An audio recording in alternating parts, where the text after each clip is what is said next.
The rough fabric of the orange jumpsuit scratched against Zora Vance's skin, a constant, humiliating reminder that her life was over.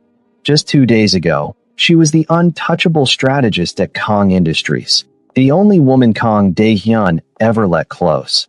Now, she was shivering in a cold cell, framed by the very people she trusted. They waited until the boss was out of the country to plant the evidence, thinking that locking Zora away would break his empire. But they miscalculated. They didn't just jail an employee. They took the queen of a Korean mafia boss. And Dae-hyun doesn't file appeals. He burns cities. Zora is behind bars, but the war is already here. If you believe she deserves justice, hit that like button and subscribe to Afro Co-Obsession right now, because the rescue is going to be legendary. The betrayal didn't begin with a shout. It began with a whisper in the dead of night. 12 hours before the police stormed the building, the 35th floor of Kong Industries was silent, bathed in the soft blue glow of standby monitors. Clara, the vice president of operations, moved through the shadows of the executive wing like a phantom. She had smiled in Zora's face for 3 years, sharing lunch orders and complaining about difficult clients, all while nursing a bitterness that had rotted her from the inside out. With a swipe of a stolen keycard, she slipped into Zora's office. Her hands didn't shake. This was precise. This was calculated. She taped a small, black encryption drive beneath the mahogany desk, simple, clumsy enough to be found, but hidden enough to look intentional. Then, she sat at Zora's terminal, typing in the passcode she had memorized from over Zora's shoulder weeks ago. Clara initiated the transfer. Millions of dollars in company cryptocurrency began to bleed out of the secure accounts, routed through a maze of servers before settling into a wallet that would be traced directly back to Zora Vance. Clara watched the progress bar hit 100%, her reflection in the dark screen twisting into a smirk of pure malice. "Goodbye, Queen," she whispered, the sound swallowed by the hum of the air conditioning. The next morning, Zora walked into the office feeling the weight of the city on her shoulders, but she welcomed it. With Kong Dae-hyun and Seoul finalizing the merger, she was the acting authority, the proxy for his will. She set her iced coffee on the coaster, straightened her blazer, and looked at the empty leather chair behind the massive glass desk. She missed him. Not just the boss who challenged her intellect, but the man whose subtle touches had started to burn through her professional resolve. She opened her laptop, ready to review the quarterly projections, completely unaware that she was already standing on a trapdoor that had been unlatched hours ago. The chaos arrived at 10:15 a.m. It wasn't the building security that came for her. It was the cybercrimes unit. The elevator doors slid open with a heavy, ominous chime, and 6 officers in tactical vests marched through the bullpen. The silence that fell over the floor was instant and suffocating. Zora stood up, her brow furrowed in confusion rather than fear. "Excuse me," she called out, her voice steady. "You can't just barge into." Zora Vance. The lead officer didn't even look at her face. His eyes were fixed on her desk. He didn't ask her to step aside. He shoved past her, dropping to one knee. He didn't search the room. He didn't check the filing cabinets. He reached directly under the desk and pulled out the black drive. The blood drained from Zora's face. The precision of it, the way he knew exactly where to look, hit her harder than the handcuffs that were suddenly snapped around her wrists. "I've never seen that before," she stammered, the panic finally piercing her composure. "That's not mine. You have to listen to me." But they weren't listening. They were reciting her rights, a drone of legal monotone that blurred with the gasps of her co-workers. As they marched her out, Zora caught a glimpse of Clara standing near the break room, her hand covering her mouth in feigned shock, but her eyes cold and triumphant. The interrogation room was a sensory deprivation tank of gray walls and stale coffee. Zora had been sitting there for hours, her wrists aching, her mind racing in jagged loops. The detective across from her tossed a thick file onto the metal table. It slid across the surface with a harsh scrape. "We have the logs, Miss Vance." We have the drive with your fingerprints, or rather, the lack of them, because you wiped it. But you missed the metadata. I didn't do it, Zora said, her voice trembling but her chin high. I am the chief strategist. Why would I steal from the man who gave me everything? Maybe you got greedy, the detective sneered, leaning in close. Or maybe you knew he was coming back to fire you. It doesn't matter. The money is in an account linked to your ID. The drive was under your desk. You're looking at 20 years, Zora. He leaned back, crossing his arms. Unless you give us the encryption keys to the rest of the funds. Help us, and maybe you don't die in prison. Zora stared at the reflection in the two-way mirror, seeing a woman she barely recognized, bruised by the rough arrest, exhausted, and utterly alone. She realized then that this wasn't just a frame job. It was an execution. They had stripped her of her name, her freedom, and her reputation in a single morning. But as the tears threatened to spill again, she thought of Daehyun. He would see the flaws in this. He would know. I want my lawyer, she whispered, the steel returning to her spine. And when Kang Daehyun lands, you better pray you have more than a planted drive. The tires of the Gulfstream G650 screeched against the tarmac, a harsh sound that signaled Kang Daehyun's return to the city he practically owned. He unbuckled his seatbelt, the motion precise and controlled, just like everything else in his life. The merger in Seoul had been a bloodbath, but he had emerged victorious, acquiring a competitor for pennies on the dollar. Yet, as he descended the jet's stairs into the gray, overcast afternoon, he felt no sense of triumph. He checked his phone for the third time since landing. No messages. No missed calls. Zora always texted him when he landed, a simple welcome back, or a status update on the markets. Today, the screen was black, a silent void that made the hair on the back of his neck stand up. His driver, a stoic man named Kenji, held the door of the black SUV open, his face unusually pale. Welcome home, sir, Kenji murmured, his eyes darting away quickly. Where is she? Daehyun asked, sliding into the leather seat. He didn't need to specify a name. There was only one person who mattered enough to greet him at the hangar. Miss Vance was unavailable, sir, Kenji replied, closing the door before Daehyun could press for details. The drive to the Kang Industries Tower was suffocating. Daehyun stared out the tinted window, watching the skyline blur, a cold knot tightening in his gut. Zora wasn't unavailable. She was the most reliable force in his universe. If she wasn't answering, something was wrong. When he walked into the lobby of Kang Industries, the atmosphere changed instantly. The usual hum of productivity died. Heads bowed low over keyboards. Conversations ceased mid-sentence. It was the silence of a kingdom that knew the king had returned to a crime scene. Daehyun strode past the reception desk, his footsteps echoing like gunshots on the marble. He didn't stop for the elevator. He took the private lift directly to the 35th floor. As the door slid open, he expected to see her there, standing by the glass wall with her tablet, ready to debrief him on the week's numbers.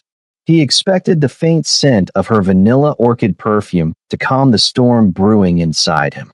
Instead, the office was empty. Her desk was cleared. The dual monitors were dark. The personal touches, the framed photo of her mother, the small succulent she kept by her keyboard, were gone. It looked as if Zora Vance had never existed. Daehyun walked into his own office, the heavy oak doors swinging open with a groan. Sitting squarely in the center of his desk was a single white envelope. His name was typed on the front. He didn't sit down. He picked up the envelope, his gloved thumb tracing the sharp edge of the paper before ripping it open. Dear Mr. Kang, please accept this letter as my formal resignation, effective immediately. The pressure of the position has become too much to bear, and I have decided to pursue opportunities elsewhere. I regret the suddenness of this departure. Daehyun read the words once, then twice. A low, terrifying laugh escaped his throat. It was a sound devoid of humor, sharp enough to cut glass. The syntax was wrong. The tone was pathetic. Zora didn't regret. She didn't buckle under pressure. She thrived on it. She was the woman who had stared down hostile board members without blinking. She was the woman who had stood by his side when his enemies threatened to burn the building down. This wasn't a resignation letter. It was a forgery, and a lazy one at that. He crumpled the paper in his fist, the veins in his hand bulging against the fabric of his glove. They had taken her. Someone had been foolish enough to think that a piece of paper would satisfy him, that he would simply accept her disappearance and move on. He dropped the balled-up letter onto the desk and looked up, his reflection in the window showing a man who was no longer a CEO, but something far more dangerous. He pressed the intercom button on his desk, his voice dropping to a lethal whisper. "Get security up here, now, and find out who logged into her terminal last night." The search for Zora Vance hadn't just begun, it was already a hunt. The boardroom of Kong Industries was designed to intimidate, with its floor-to-ceiling windows overlooking the city and a table long enough to seat 20. But today, the room felt less like a center of commerce and more like a tomb. Dae-hyun stood at the head of the table, his back to the view, his silhouette cut sharp against the gray light. Seated before him were the 6 people who made up his inner circle, the VPs, the head of security, and the chief financial officer. Clara sat near the end, her hands folded primly in her lap, her eyes fixed on the polished wood. The air was so thin it felt hard to breathe. Dae-hyun didn't speak for a long time. He simply let the silence stretch, heavier and heavier, until the CFO cleared his throat nervously. That was the trigger. Dae-hyun turned, his movement fluid and predatory. He didn't look at the CFO. He looked at the resignation letter lying in the center of the table. "You expect me to believe," Dae-hyun began, his voice dangerously soft, "that Zora Vance, a woman who built this company's Western division from the ground up, resigned via a typed letter left on my desk like a coward, and that she did this 3 hours before she was arrested for embezzlement." "Sir," the head of security stammered, sweat beading on his forehead. The evidence was conclusive. The cybercrimes unit found the drive. We had no choice but to cooperate. It was a direct violation of protocol. Dae-hyun walked slowly down the length of the table. The sound of his dress shoes on the floor was the only noise in the room. He stopped behind the head of security's chair. "Protocol," he repeated, tasting the word like poison. "You speak to me of protocol when you let my strategist be dragged out of this building in handcuffs without calling me." He suddenly grabbed the back of the man's chair and spun it around. The heavy leather screech was deafening. Dae-hyun leaned down, his face inches from the trembling man. The mask of the CEO slipped, revealing the face of the man who had survived the Seoul Underground. "You didn't call me because you were told not to. You didn't check the security logs because you knew what you would find." Dae-hyun straightened up and signaled to Kenji, who stood by the double doors. The lock clicked shut with a metallic finality that made 2 of the executives flinch. Dae-hyun pulled a silver lighter from his pocket and picked up the resignation letter. He flicked the flame to life. "This letter is a lie," he said, holding the corner of the paper until it caught fire. He dropped the burning page onto the mahogany table. No one dared to move to put it out. They watched the lie turn to ash. "Zora didn't steal from me," Dae-hyun stated, his voice rising, resonating with a terrifying authority. "Someone in this room used her credentials. Someone in this room planted that drive. And someone in this room called the police before the transfer was even complete."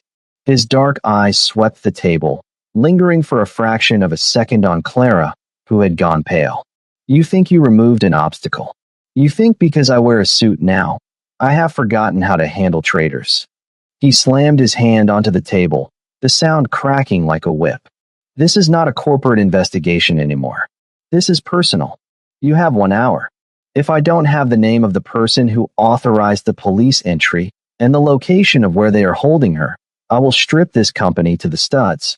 And for the traitors sitting among you." He let the threat hang there, heavy and violent.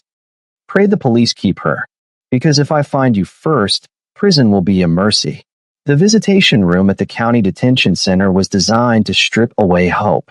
It was a long, sterile corridor divided by a wall of reinforced plexiglass, smelling faintly of industrial bleach and unwashed bodies. But when Kang Dae-hyun walked in, the atmosphere shifted. The air grew heavier, charged with a predatory energy that made the guards near the door shift uncomfortably in their uniforms. He didn't look like a visitor. He looked like an invasion. His tailored black suit absorbed the harsh fluorescent light, and his eyes, cold and scanning, dissected every inch of the room until they landed on the door on the other side of the glass. He didn't sit. He stood before the designated booth, his hands balling into fists at his sides, waiting for them to bring her out. When the heavy steel door finally buzzed open, the breath caught in Dae-hyun's throat. Zora stepped into the booth, and the sight of her nearly shattered his composure. She was wearing a faded orange jumpsuit that hung loosely on her frame, a grotesque contrast to the silk blouses and tailored blazers she usually wore. Her hair, usually pulled back in a sharp, professional bun, was loose and frayed. But it was her eyes that enraged him the most. They were rimmed with red, dull and cast downward, refusing to meet his. She looked broken. She looked like she expected him to yell, to demand answers, to look at her with the same suspicion the police had shown. She sat down slowly on the metal stool, her shoulders hunched as if bracing for a blow. Dae-hyun moved instantly. He sat, grabbing the black receiver phone and pressing it to his ear. His movement was so sharp it made Zora flinch, her gaze finally snapping up to meet his. For a second, the world outside the booth vanished. There was no prison, no guards, no conspiracy, just the terrifying silence between them. Zora picked up her phone with trembling fingers, her voice barely a whisper through the crackling line. Dae-hyun, I swear to you, I didn't take it. The desperation in her voice tore at him. Stop, he commanded, not harshly, but with a firmness that cut through her panic. You don't need to defend yourself to me. Not ever. Zora blinked, a fresh tear tracking through the grime on her cheek. But the evidence, the drive was in my desk. They said. I don't care what they said, Dae-hyun interrupted, his voice dropping an octave, vibrating with a dangerous intensity. I know who you are, Zora. I know your mind. I know your loyalty. And I know you didn't do this. He leaned forward, his dark eyes locking onto hers, demanding her total attention. Slowly, deliberately, he raised his hand and pressed his palm flat against the cold glass that separated them. It was a gesture of longing, a futile attempt to bridge the distance, to offer a touch that the law forbade. Zora stared at his hand, her breath hitching. Slowly, she raised her own hand, matching his palm against the glass. Their fingers aligned perfectly, separated only by an inch of bulletproof transparency. The heat of his gaze seemed to burn right through the barrier. Zora, look at me, Dae-hyun said, his voice steady, a calm before the storm. She locked eyes with him, seeing the darkness swirling there, not directed at her, but at the world that had hurt her. You are not going to stay in here. Do you hear me? I don't care about the police. I don't care about the courts. His fingers tightened against the glass, turning white at the knuckles. This prison won't hold you, because I'm going to burn down the man who built it. I will find the person who put you in this suit, and I will make them beg for the mercy they didn't show you. For the first time in 48 hours, the fear in Zora's eyes receded, replaced by the reflection of his resolve. She nodded, a small, fragile movement. Get me out, Dae-hyun, she whispered. I'm already at war, Zora, he promised, his thumb tracing the glass where her cheek would be. Just hold on. I'm coming for you. Dae-hyun loosened his tie as the heavy steel gates of the detention center slid shut behind the black SUV. It was the first time in 5 years he had felt the need to breathe without the constriction of his civilized mask. The man who had walked into the prison was a CEO. The man leaving it was the head of the Jimmel Syndicate. He picked up his secure phone, the one that never connected to a cell tower registered in his name. Kenji, he said, his voice void of emotion. Take us to the black site. And wake the wolves. Kenji nodded, his knuckles white on the steering wheel. He knew what that meant. They weren't going back to the glass tower of Kong Industries. They were going to the underground server farm in the meatpacking district, the nerve center Daehyun kept for problems that legal teams couldn't solve. The site was a fortress of humming servers and dimly lit screens, smelling of ozone and stale coffee. When Daehyun entered, 5 people stood up, men and women who didn't exist in any government database. These were the sleepers, hackers, and enforcers who owed Daehyun their lives. They waited for his command with bated breath. "I want the judge," Daehyun commanded, throwing his jacket onto a chair and rolling up his sleeves, revealing the edge of the Irizumi tattoo on his forearm. Judge Sterling signed Zora's warrant in record time. "I want to know who paid him. I want to know where he eats, where he sleeps, and what dark secrets he keeps in his closet." A young woman with tattooed fingers began typing furiously, the clacking of keys the only sound in the room. "Already on it, boss. Sterling's accounts are encrypted, but he got a massive crypto deposit 3 hours before the raid. Routing it now, bouncing through the Caymans, hitting a shell company in Singapore." She paused, her eyes widening as the code cascaded down her screen. "Boss, the Origin wallet. It's linked to a burner phone pinging from a penthouse on the east side." "Whose penthouse?" Daehyun asked, leaning over her shoulder, his presence suffocating.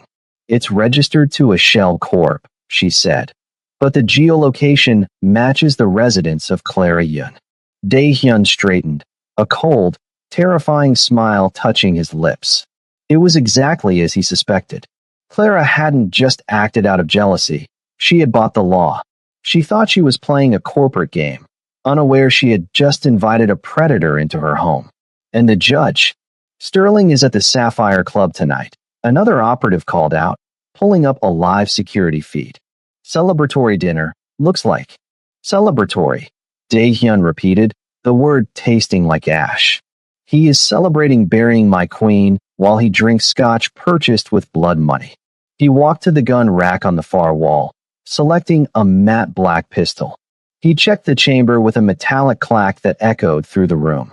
"Kenji, get the extraction team ready. We aren't sending lawyers to the Sapphire Club.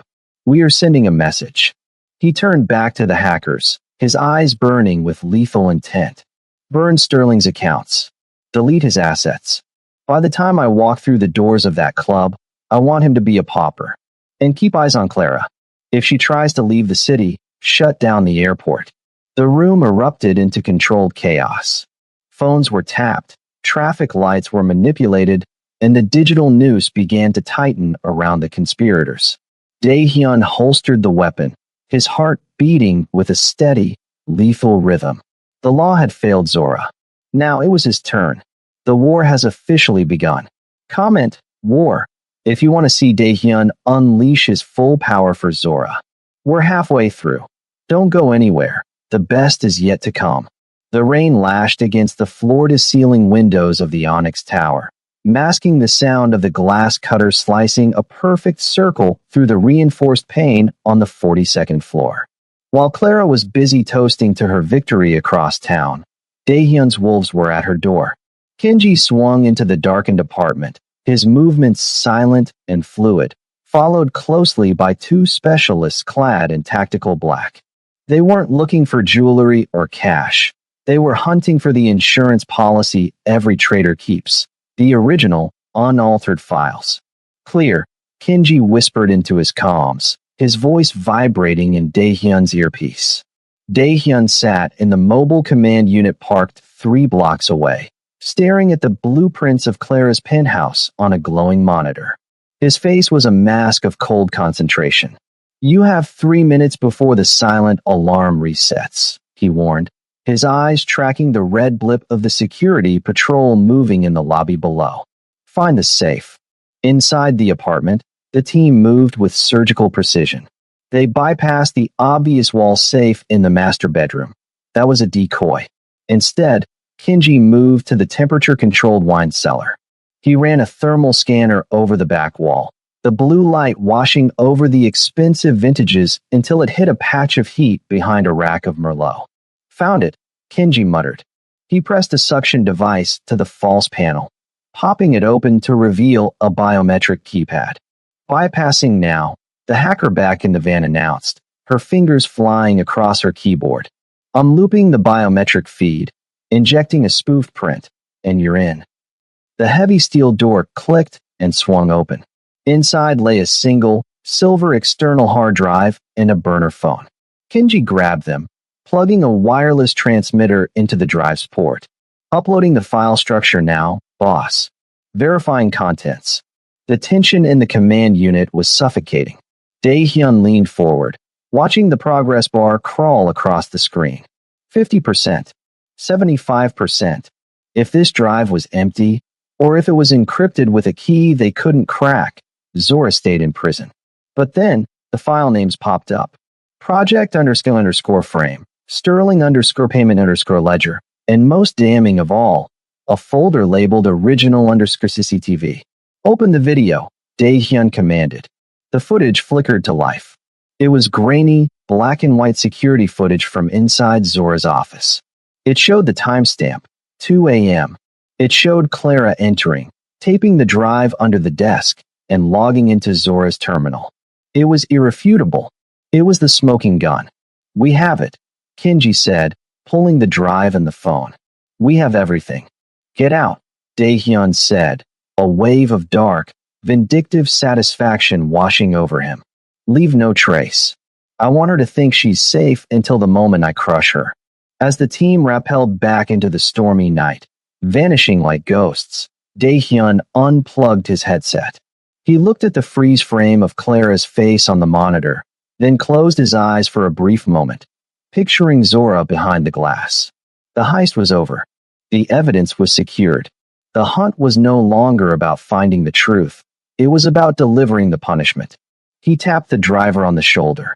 Take me to the Sapphire Club, he said, checking the magazine of his pistol. I have a judge to visit. The champagne in Clara's system made the city lights below look like smeared jewels. She stepped out of the private elevator and into her penthouse, humming a soft tune, the taste of victory sweet on her tongue. The board had been receptive to her interim leadership pitch at dinner, and Zora Vance was rotting in a cell.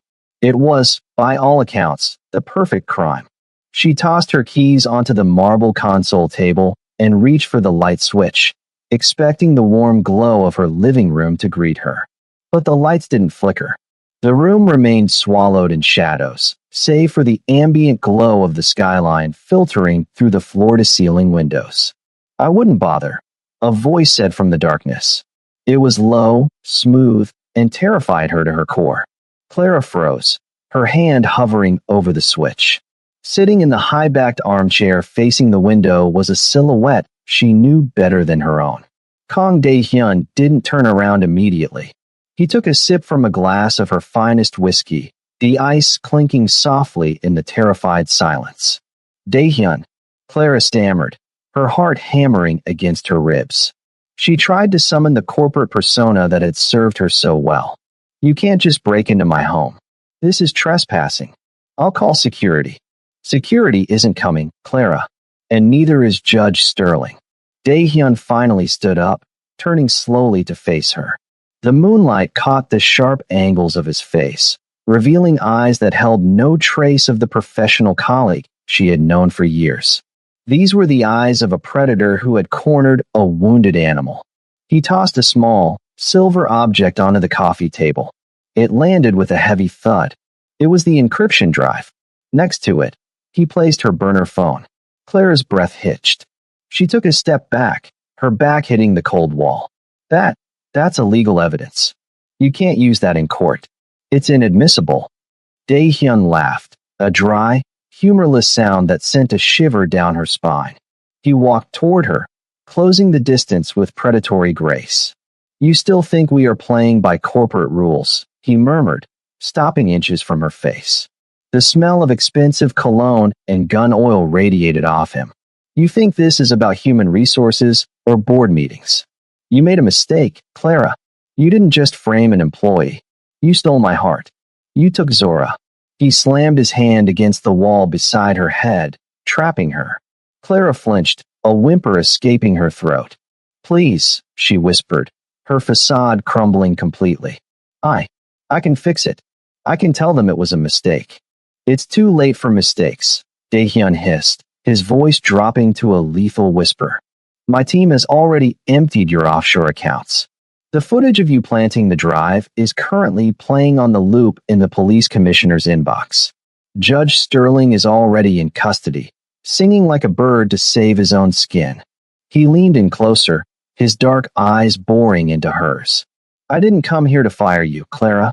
I came here to watch you realize that you have lost everything. Your money, your reputation, your freedom. It's all gone, burnt to ash, just like you tried to burn her. The sound of sirens began to wail from the street below, growing louder with every second. Red and blue lights washed over the walls of the penthouse, illuminating Clara's tear-streaked face. Daehyun stepped back, straightening his lapels with a look of utter disgust. The police are at the elevator, he said coldly, turning his back on her. Do not speak Zora's name when they question you. You are not worthy of it. He walked toward the shadows of the rear exit, leaving her collapsing to the floor as the elevator doors chimed, signaling the end of her life and the beginning of his justice. The walk to the district attorney's office felt like a march to the gallows. Zora's wrists were chafed raw beneath the metal cuffs, and every step she took in the orange jumpsuit felt heavy with dread. 2 guards flanked her, their faces impassive, guiding her not toward the visitation block, but toward the administrative wing. Panic fluttered in her chest like a trapped bird. Had they moved the hearing up? Was she being transferred to a federal facility before she could even speak to her lawyer? She kept her head down, staring at the polished linoleum, trying to steel herself for whatever new nightmare awaited her. When the heavy oak door swung open, the first thing Zora noticed was the silence. The usual chaotic din of the legal offices was gone. Inside, District Attorney Miller sat behind his massive desk, looking smaller and paler than she had ever seen a man of his stature. He wasn't working. He was sweating, his eyes darting nervously to the figure standing by the window. Kang Daehyun turned slowly. The morning light framed him in a halo of terrifying perfection. He wasn't wearing the disheveled look of a worried lover. He was dressed in a suit sharp enough to cut, looking like a king who had just conquered a hostile nation. The air in the room was thick with his presence, a suffocating aura of power that made the armed guards hesitate at the threshold. Bring her in, Daehyun commanded. He didn't look at the guards. He looked only at Zora.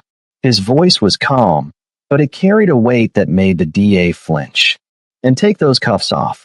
Now, sir, protocol dictates, one guard began, but he was cut off by a sharp sound from the desk. DA Miller had slammed his hand down, knocking over a pen holder. Do as he says.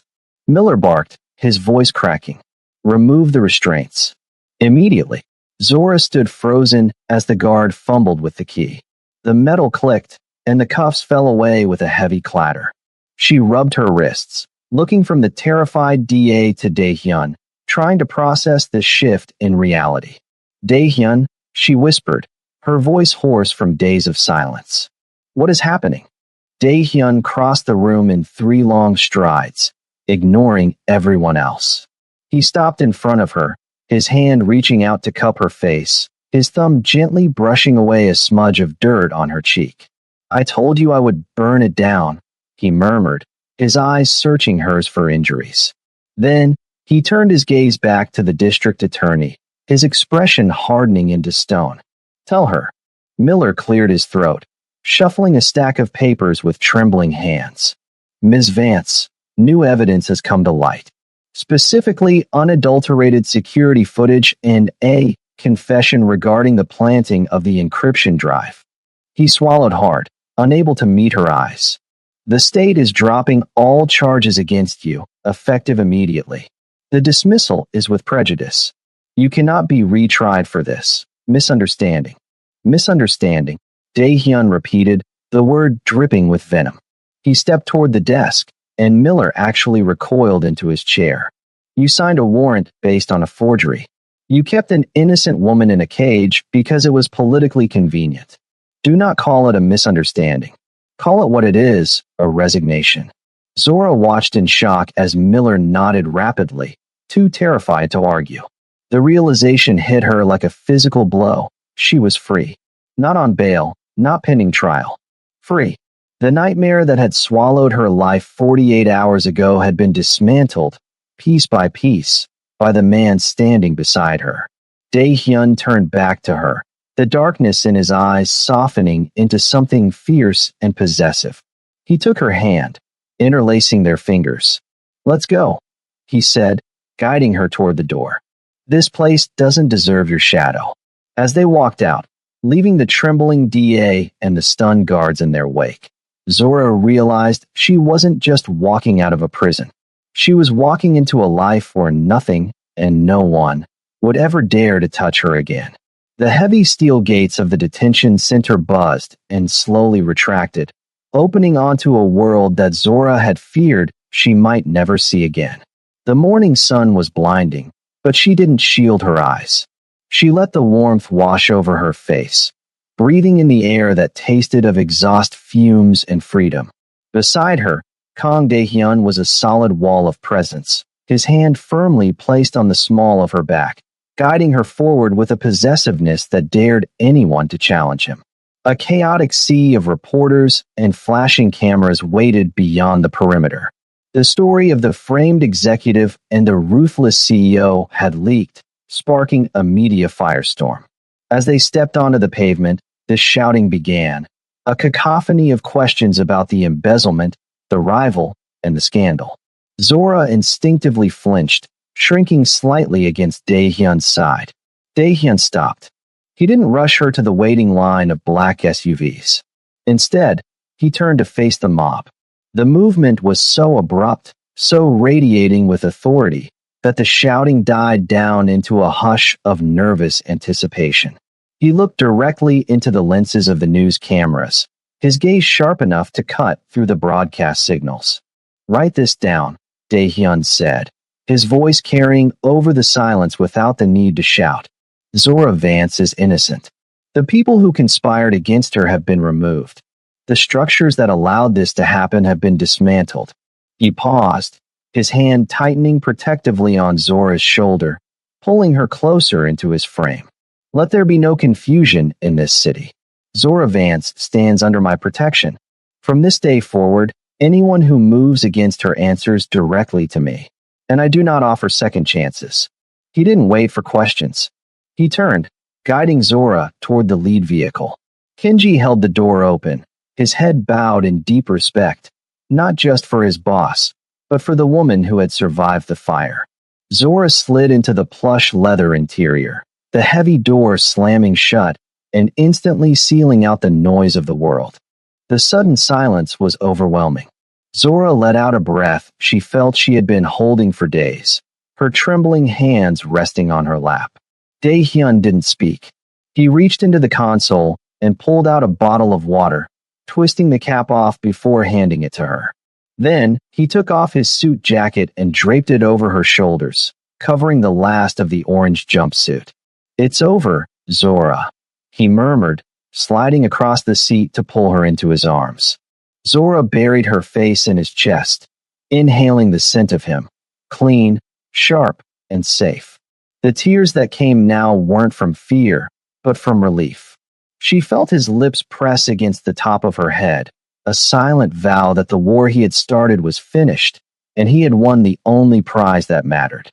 As the convoy began to move, gliding smoothly back toward the skyline they now ruled together, Zora knew that nothing would ever be the same. She wasn't just an executive anymore. She was the queen of a king who had burned the world down just to bring her home. Justice has been served, and the queen is back on her throne. If you love Zora and Dae-hyun's story, share this video with a friend who needs a protective hero in their life. Subscribe to Afro-Co Obsession for more stories of obsession, romance, and power. See you in the next one.